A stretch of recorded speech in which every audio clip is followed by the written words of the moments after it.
Hello friends welcome करुच्ची आज गोटे सुंदर मिनी ब्लॉग को। तो आज वीडियो स्टार्ट करी ऊपर बेला समय तो चुट्टी सफा करी जेहेतु टिके सेरम लगे मुंड फुंड कुंडे देली तापर चली घर सब कम करने को जहाँ भी इवनिंग टाइम काम थाए। गोटे ऑनलाइन रू मैट मगैली जोटा कि किचन पाई तार क्वालिटी तो बहुत बढ़िया देखो बहुत स्मूथ भी लगुच केमती लगुच कमेंट रे जनबे। पुओ भी तापर टिके चलिकी देखौथला।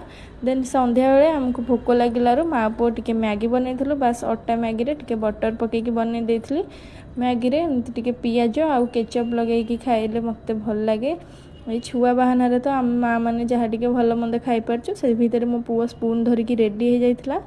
मैगी खाई माँ पुओ दी जन जाक टिके पाठ पुओ को टिके पाठ पढ़ेली। देन टिके टीवी देखी सारिकी चलिली मु आज डिनर बनैया। डिनर रे आज सेते हेवी किछि खाଇବା बना ही नथिला बास खाली चूड़ा संतुला बनै देइथिली। तो चूड़ा संतुला रे टिके मिक्सचर पकेकी खाइले काहाकू काहाकू भल लागे कमेंट करके निहाते जणैबे। तो आज भिडियोटी एठी रखुची।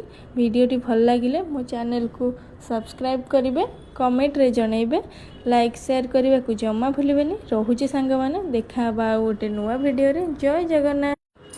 जय जगन्नाथ सांग माने वीडियो केमती लगिला मो मामार चैनल भल करे माने टिके फॉलो कर दियो ना लाइक शेयर भी कर दियो ना। Bye bye.